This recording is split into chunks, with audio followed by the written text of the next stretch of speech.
ሰላም ጤና ይስጥልን ውድ የአሮማ ሚዲያ ቤተሰቦቻችን፣ የሰዓቱን ዜናዎች እንደሚከተለው እናቀርባለን። አብራችሁን ቆዩ። እስራኤልና ሊባኖስ የተኩስ አቁም ስምምነት በ45 ቀናት ቢያራዝምም በደቡብ ሊባኖስ የሚፈጸመው ጥቃት መቀጠሉ ተገለጸ። እስራኤል በደቡብ ሊባኖስ በተከታታይ የአየር ጥቃት የፈጸመች ሲሆን የሂዝቦላ ጋራ ግንኙነት ያላቸው ኢላማዎች መምታቷን አስታውቋል። በደቡብ ሊባኖስ ጥቃት ከመፈጸሙ በፊት በ9 መንደሮች ለነዋሪዎች ማስጠንቀቂያ ተሰጥቷል። በደቡብ ሊባኖስ በ10 ሺዎች የሚቆጠሩ ሰዎች ከቤት ንብረታቸው ተፈናቅለዋል። እስራኤል ጥቃት መሰንዘር መቀጠሏል የተኩስ አቁም ስምምነቱ ዘላቂ ላይ ጥያቄ አስነስቷል። ትናንት ቅዳሜ ከሊባኖስ ድንበር ከ50 ኪሎ ሜትር ርቀት ላይ የሚገኙ ብዙ መንደሮች ኢላማ መደረጋቸውን የሀገሪቱ ብሔራዊ ጣቢያ ዘግቧል። የነዋሪዎቹን መፈናቀል እንደቀጠለ ተገልጿል። የፓኪስታን የሀገር ውስጥ ሚኒስትር ሞህሲን ናቂብ በኢራንና በአሜሪካ መካከል የተቋረጠውን የሰላም ንግግር ለማስቀጠል ቴህራን መግባታቸው ተገለጸ። ፓኪስታን የሰላም ንግግሩን ለማስቀጠል ዲፕሎማሲያዊ ጥረት ማድረጓን ቀጥላለች። የኢራን መገናኛ ብዙኃን ታስኒም እንደዘገበው የፓኪስታን የሀገር ውስጥ ሚኒስትር ለ2 ቀናት ይፋዊ የስራ ጉብኝነት ትናንት ቅዳሜ ቴህራን ገብተዋል። የጉዞ ዓላማ ንግግሮች እንዲካሄዱ ማመቻቸታቸውና ቀጠናዊ ሰላም ማስፈን መሆኑ ተገልጿል። ከዚህ ቀደም የኢራን የሀገር ውስጥ ሚኒስትር ፓኪስታን ሲሄዱ ደማቅ አቀባበል እንደተደረገላቸው ኤኤፍፒ ዘግቧል። ባለፈው ወር የኢራንና አሜሪካ ልዑካንን ያስተናገደችው ፓኪስታን ሰላም ለማውረድ ጥረቷን እንደቀጠለች ነው። በሁለቱም ሀገራት መካከል የተደረሰውን የሰላም ስምምነት ቋፍ ላይ ነው ቢባልም ግጭቱ እንዳይባባስም አስችሏል።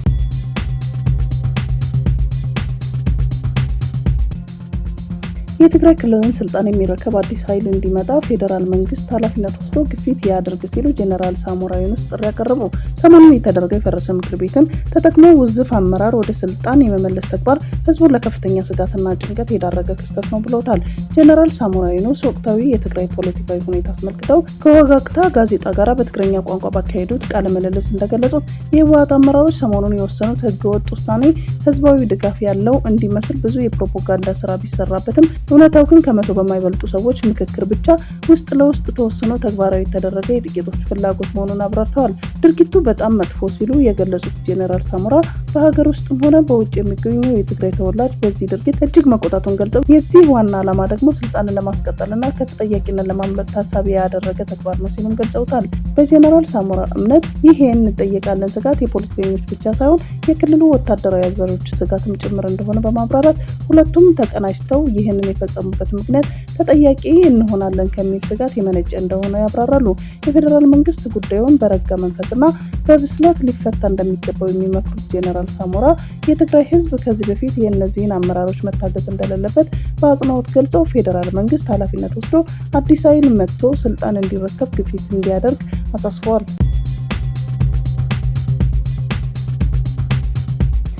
ጌታቸው ረዳ ትግራይን ለመቆጣጠር ምክር ቤት መሰረቱ። በህወሓት ጫና ከትግራይ የሸሹ የፖለቲካ ኃይሎች ክልሉን መልሶ ለመቆጣጠር ያስችለናል ያሉትን ምክር ቤት ዛሬ በአዲስ አበባ መስርተዋል። እንደ ጌታቸው ረዳና ጄኔራል ጻድቃን ገብረተንሳይ ያሉ የህወሓት ተቃዋሚዎች የመሰረቱት የትግራይ ሰላምና ለውጥ ምክር ቤት የተሰኘው ተቋም ነው። ምክር ቤቱ የተመሰረተው በአፋር ክልል የሚንቀሳቀሰው ሀራ መሬት ወይ የትግራይ ለውጥ ኃይል ታጣቂ ቡድን አዛዥ ጄኔራሎች አቅፎ መሆኑን ታውቋል። በአዲስ አበባ ከተማ መመስረቱን የተረጋገጠለት የለውጥ ኃይሎች ምክር ቤት ህወሓት አስወግዶ ትግራይን ለመቆጣጠር የሚሰራ ነው ተብሏል። በህወሓት ግፊት ከትግራይ የወጡ የፖለቲካ ኃይሎችና አፋር ክልል የመሸገው ታጣቂ ቡድን በቀጣይ ስለሚኖራቸው የጋራ ትግል ሲመክሩ መሰንበታቸውን ተገልጿል። ጥቃቱ የተፈጸመው ወደ መተከል ዞን ዋና ከተማ ግልገል በለስ እየተጓዙ በነበሩ 4 ተሽከርካሪዎች ላይ በዳንጉርና ጉባ ወረዳዎች መካከል ላይ በአይሲድ ቀበሌ ወይም አፍሪካ እርሻ ልማት በተባለ ስፍራ ላይ መሆኑን ቢቢሲ ዘግቧል። ፀሐይነሽም ህመም ላይ ያሉ እናቷን ለመጠየቅ ህፃን ልጇን ይዛ ወደ ቡለን ወረዳ እየተጓዘች በነበረችበት ጊዜ ነው ታጣቂዎች በፈጸሙት ጥቃት ከነ ልጇ የተገደለችው። ከዚህም ቀደም አባቷን ሳታይ ስለሞቱባት እናቷን ሳላያት እንዳትሞት በማለት ከ13 ዓመታት በኋላ እናቷን ልታይ እንደሄደች ነበረ ሲሉ አንድ የቤተሰብ አባላት እናት ከልጇ ጋር እንደወጣች የቀረችበትን አጋጣሚ አስረድተዋል። የቤተሰብ አጋዥና ወንድሞቿን የምታስተምር እንደሆነች የተናገሩት ቤተሰቡ ያላለቀሰ ህዝብ የለም በማለት የእናትና የልጅ ግድያ በማህበረሰቡ ዘንድ ከፍተኛ ሀዘንና ድንጋጤ መፍጠሩን ገልጸዋል። ሚስትና ልጁን በታጣቂዎች የተገደሉበት በባለቤቷ በከፍተኛ ሀዘን ምክንያት በመረበሹ ራሱንና ሌሎችንም እንዳይጎዳ በሚል ታስሮ እንደሚገኝም የቤተሰብ አባሉ ተናግረዋል። የኢትዮጵያ ሙዚቃ ንጉስ ቴዲ አፍሮ ኢትዮርካ የተሰኘውን አዲስ አልበም ለህዝብ ካበረከተ 1 ወር ሆኖታል። በዚሁ በአንድ ወር አጭር ጊዜ ውስጥ አልበሙ ያስመዘገበው ስኬት ግን እጅግ አስገራሚና ታሪካዊ ሆኖ ተመዝግቧል። በአልበሙ ውስጥ የተካተቱ ሁሉም 18ም ትራኮች ተደምረው በአንድ ወር ውስጥ ብቻ ከ160 ሚሊዮን በላይ እይታዎችን በማግኘት የኦንላይን መድረኮችን አነጋግሯል። ከአልበሙ ከፍተኛ ተወዳጅነትን ያተረፈው ዳስጣል የተሰኘው ነጠላ ዜማ ብቻውን በአንድ ወር ውስጥ ከ26 ሚሊዮን በላይ እይታዎችን በመሰብሰብ አስገራሚ ሪከርድ አስመዝግቧል። ቴዲ አፍሮ በኢትዮሪካ አልበሙ የኢትዮጵያን የሙዚቃ ኢንዱስትሪ ወደ ሌላ ምዕራፍ ማሸጋገሩን በተግባር አሳይቷል።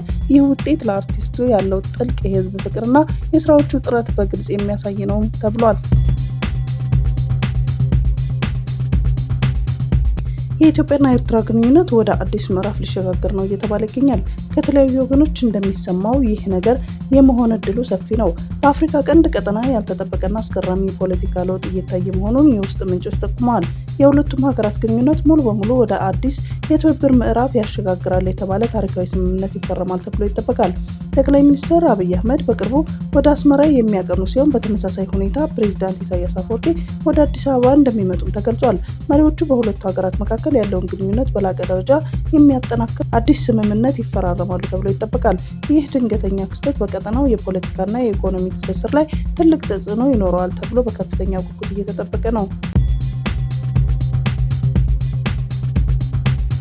በኮንጎ ዲሞክራቲክ ሪፐብሊክ የተከሰተው በኋላም ወደ ጎረቤቷ ኡጋንዳ የተሸጋገረው የኢቦላ ወረርሽኝ አሁን ላይ ስጋቱ በመጨመሩ የዓለም ጤና ድርጅት አሳሳቢ ዓለም አቀፍ የህብረተሰብ ጤና አደጋ ሲል በይፋ አውጇል።